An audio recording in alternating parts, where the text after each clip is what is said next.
peace be unto you. A short video on the four temperaments and some common misconceptions related to the four temperaments. So a quick recap.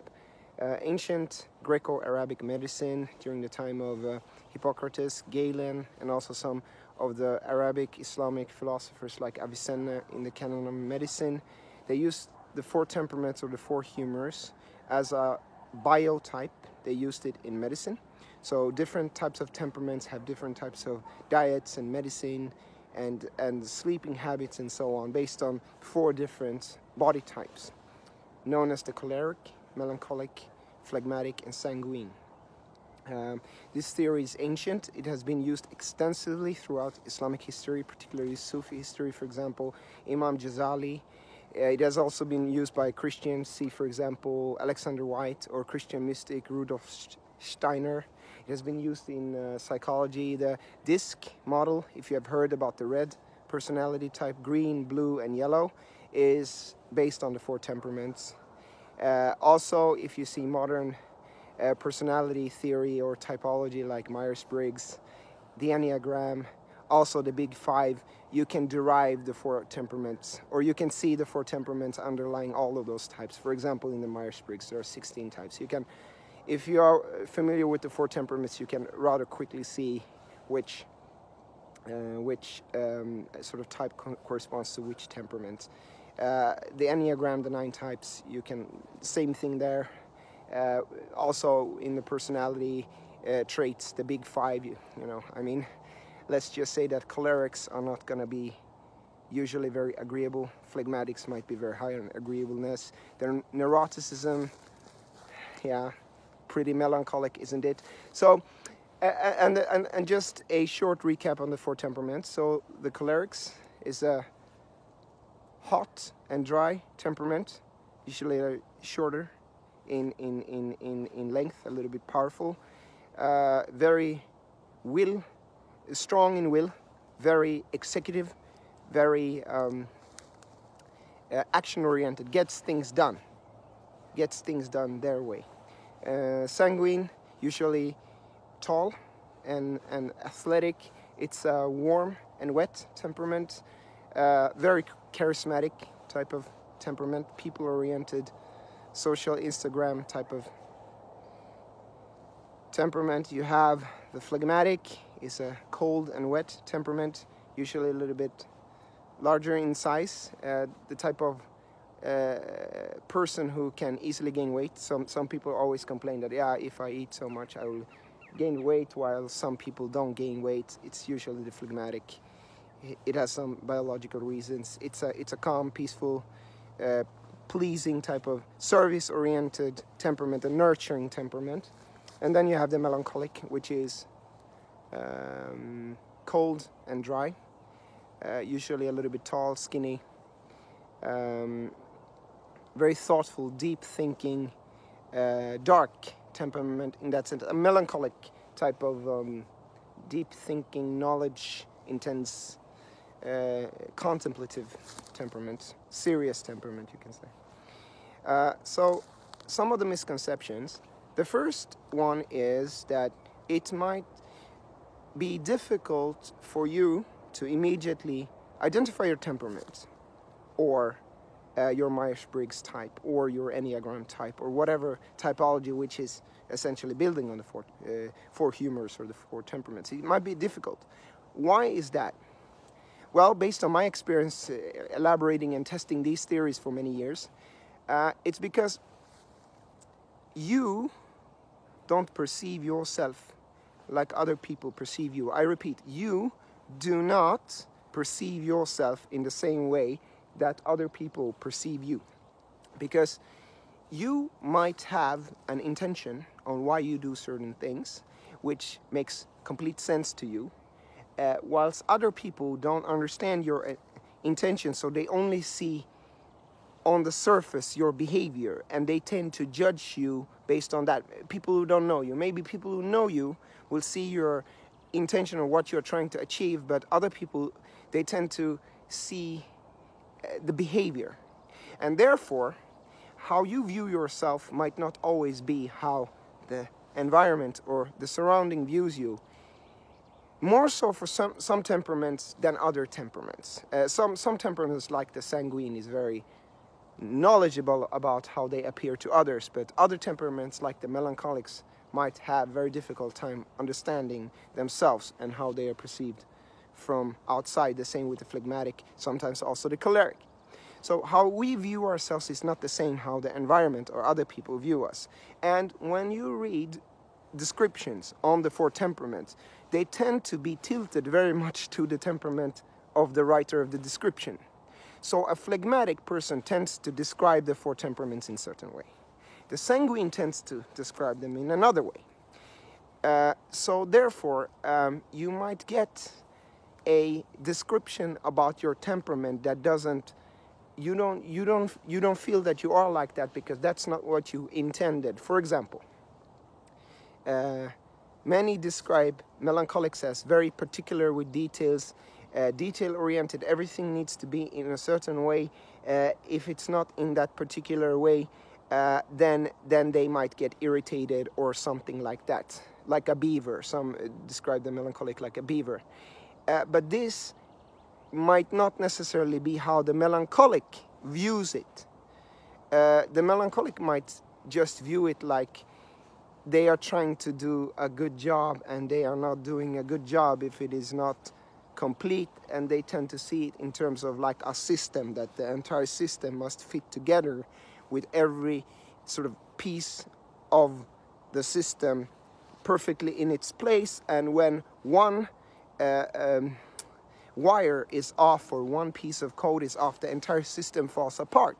Whilst other temperaments don't view the world that systematically, so they tend to view the melancholic very detail-oriented, but the melancholic might not see himself as detail-oriented. That's why it might be very difficult to see your temperament.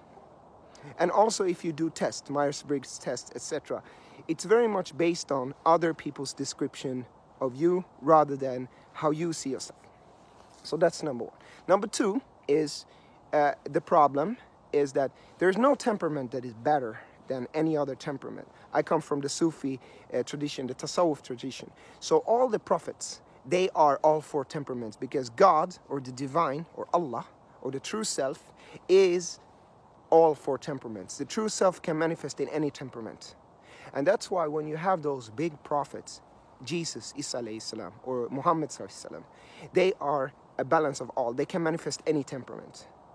And that is also the case when you grow spiritually. You will transcend your temperament. You will transcend the typical goods and bads of your temperament and start taking on roles and traits from the other temperaments, and you will become a balanced person. You still have that core temperament, but there is no temperament that is better than any other temperament.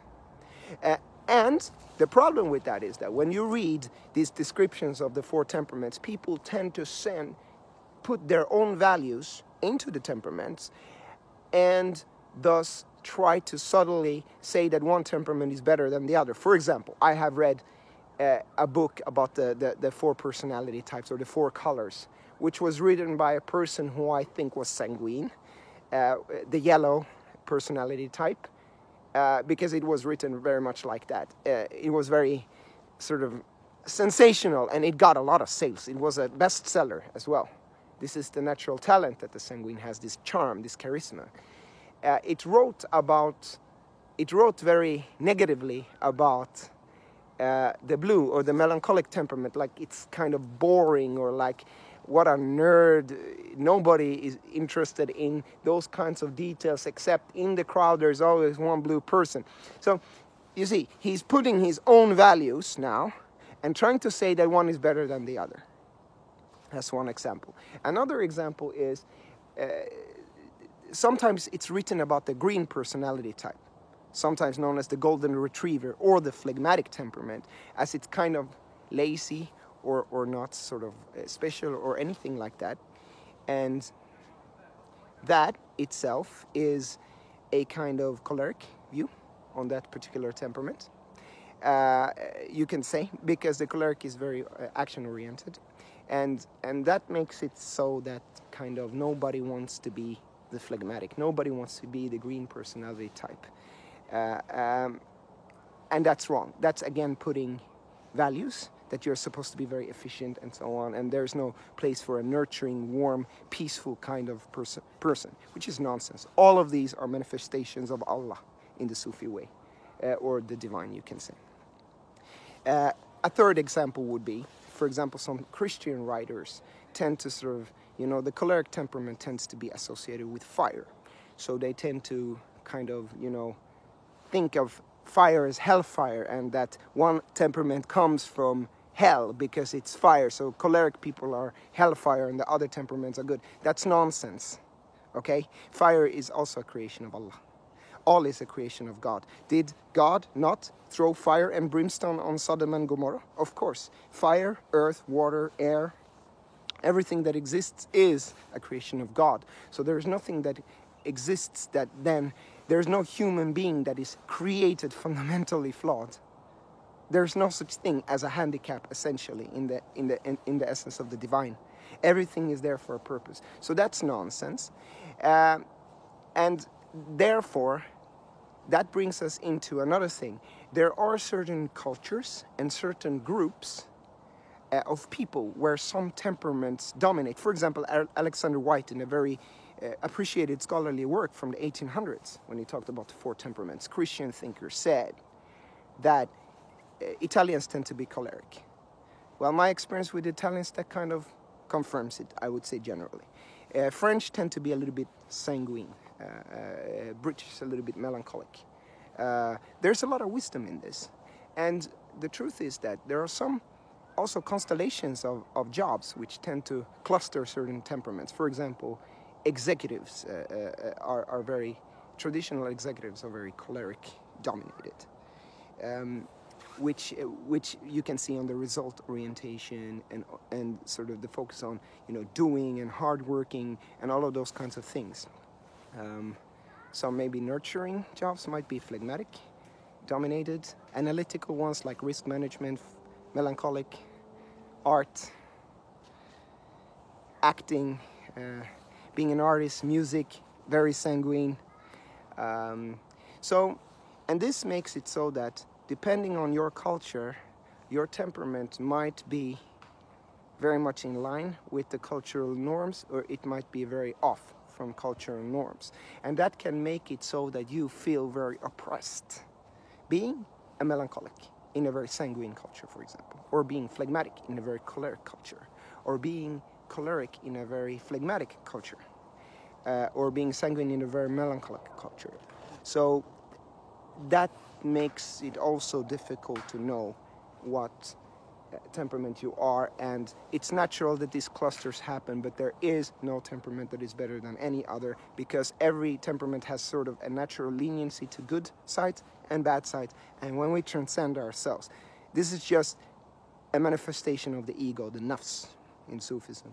When we transcend the nafs and go closer to the divine reality, Allah or God or the divine or the true self is all temperaments. And we start, as a melancholic, you start becoming more sanguine. As a choleric, you start becoming more phlegmatic. This happens on the spiritual path.